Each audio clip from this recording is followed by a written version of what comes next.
Okay, welcome everybody to my next edition of Personal Brand Mechanics Interview. My name is Peter Sterlacci, and I'm the founder of Believe, Become, Be Your Brand. And as you know, I started this interview series to highlight people who I consider to be mechanics of personal branding, whether they realize it or not. And what I mean by that, these are amazing people who I've met in my career who really have tools and tips and techniques and strategies to help us to build and maintain and even repair our personal brands.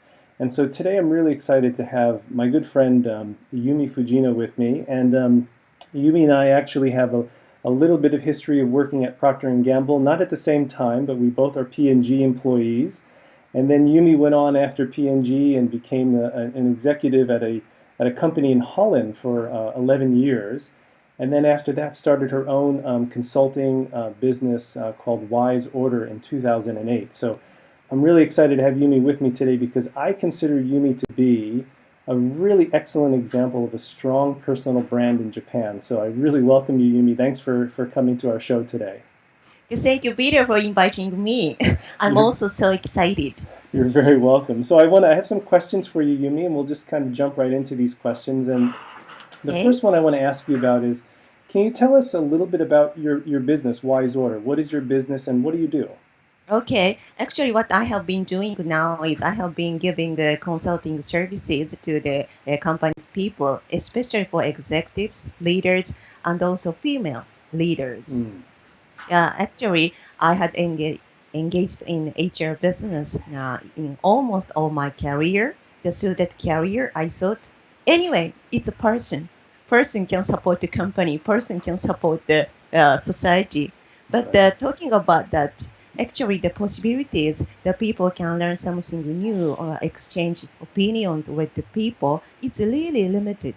Right. So I wanted to give the opportunities. Right. Now you mentioned particularly women. I think that's Yeah. really. Would you say that women you target women to become new leaders in Japan, or is that, do you focus only on women, or do you also do other audiences as well? Okay, actually talking about women, it's one of the core business, but of course it's not all. Right. As you know, we cannot deny that the Japanese society was men-dominated society. Right. But now we have been seeing a drastic change. So many of the female started to work in the, not only in Japan, but also in their other countries and had a brilliant result.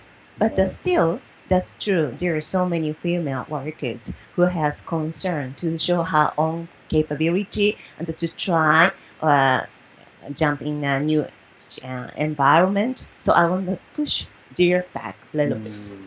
Now, for you as a Japanese woman, Yes. what were some of your challenges when you started your business in 2008? Okay. Then actually, as you introduced, we had worked in a P&G. After that, I also had career in Nutreco, that is a big, Dutch company. Then everything was new for me. In an American company, in a Dutch company. And what I learned is if there's somebody who has a motivation and will and vision, there is always a way. That's good, very good Even advice. without money. Even without money, right. That comes later. Well, you know that that my business and my focus right now is on personal branding and helping people to identify what's called their unique promise of value. This is that thing that really enables you to stand out and differentiate yourself from others. And in Japan, I think personal branding is still relatively a new concept. And so I wanted to ask you, do you think of yourself as having a personal brand? I want to have, and I believe I have it. Otherwise, I cannot start this business. Right. I couldn't be one of the lady. I had to be Yumi Fujino. What would you say is your brand? I mean, if I were to ask you, what is brand Yumi? What is your brand about? Actually, talking about the brand, I can say that I have had real business experiences, not only in Japanese company, but also in American and European companies. And I could be the evidence using by myself. Right. That actually, when I started my career, I was a clerk. I didn't have any ambition. I wanted to be nice mother.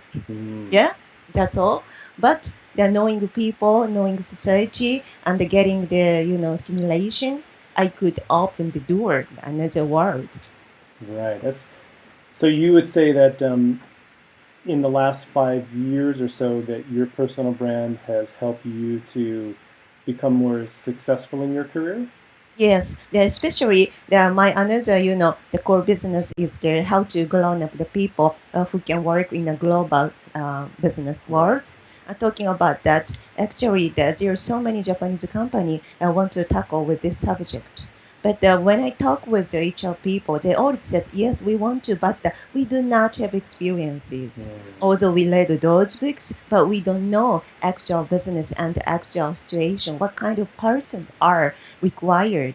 But talking about that, actually, I was the person who did it. Yeah. So See? you're a good role model.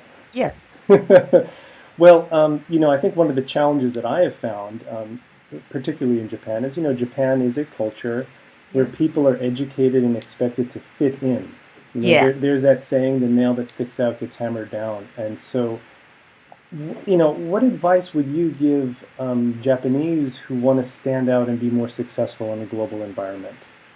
Okay. Actually, for the Japanese people, I think that is a big challenge.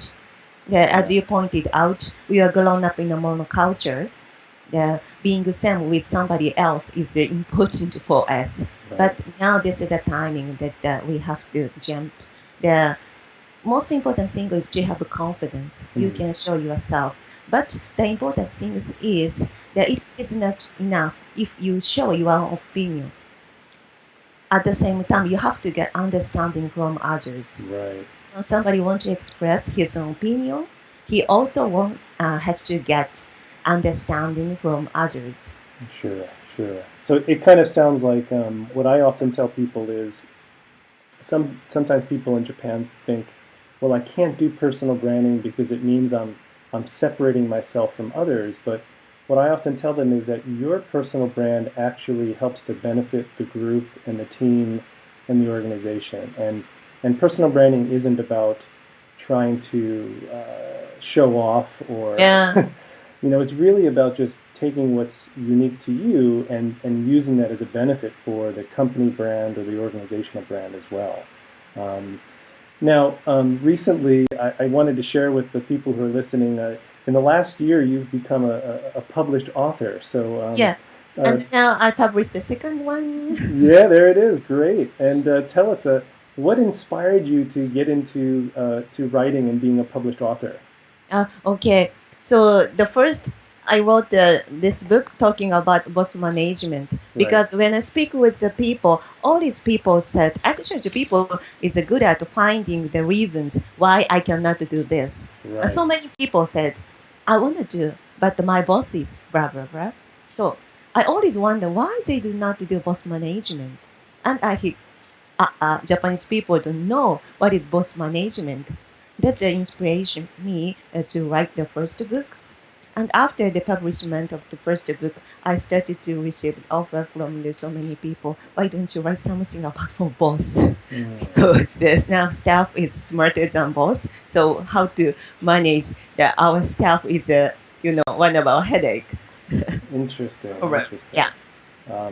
So do you think that the younger Japanese generation who are entering the workforce, they're coming into the workforce with a very different mindset, and maybe Japanese managers or managers, do you think they might struggle with how to deal with this younger generation coming into the workforce?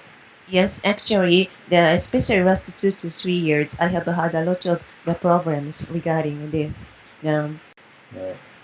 It's there's a interesting. big change about the sense of value. Hmm. For example, in my age or in my era, the after the hard work, there is something we can get, especially material things, car, house, the overseas trip, nice jewelry, etc. But it is said talking compared to our generation people, and now young generation people do not have much appetite about material goods. Hmm. So they have to find something spiritual matters through the business. Hmm. It's not easy at all. All right. Very, very interesting. I didn't realize that. That's a very good point. Yeah, yeah. That's why how to motivate those young people. It's really difficult for the current managers. Even they say, if you do that, you could be president. They say, I do not want to be president. So they say, if you do that, you can get higher salary. They say, no, I do not have high salary because I have my own father's house. I have my father's car. Overseas trip, I already have been used to. Yeah, from my, young. Hmm. Interesting. So it's a whole new generation of workers Yes. entering the workforce too. And I After found, Generation Z. yeah, yeah, you're right. And I found that some of the folks in this generation are at least a bit more open to at least trying some new things as well. Some of the university students that I talk to, they seem to be a bit more willing to understand that they do have a personal brand and they can use this to stand out. But I think your point about this desire to do more than just making money Mm. is interesting. Is very interesting. Yeah, I think this is not only the Japanese trend, but also an all over trend. Yeah, I would agree with you definitely, definitely. So that's why how to, fulfill internal rewards. Right. Yeah, from Yeah. the point of view of total rewards is one of the HR issues. Yeah, interesting, interesting. Well, what you've got your two books now, and I think you mentioned before that you're going to be upgrading your website as well.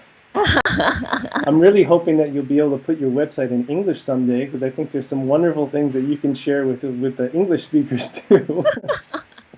But for right now, if people want to visit you or find out more information about you, they can see your website, correct?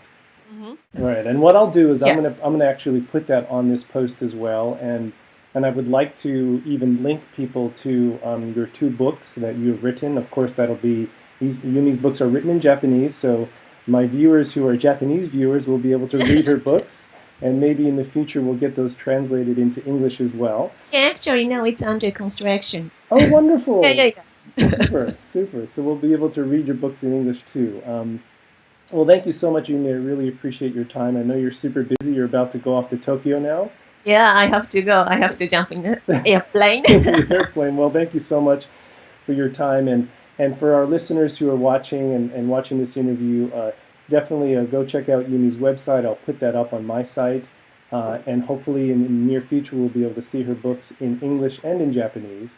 And really, I do think that Yumi is a great example of someone who has taken her personal brand and has used it to be successful in her life and in her career.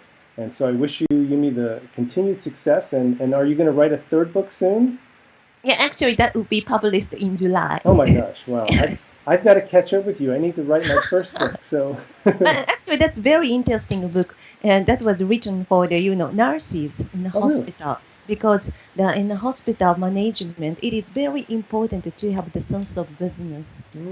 Very good. Well, we look forward to the third book and in your continued success. And thank you so much for your time today. And I Yes, thank you, really Peter. I appreciate really enjoyed. it. That's Great. really to finish now. Thank you so much, Yumi, and have a safe trip to Tokyo. Okay, thank you, Peter. Bye bye. Again, bye bye.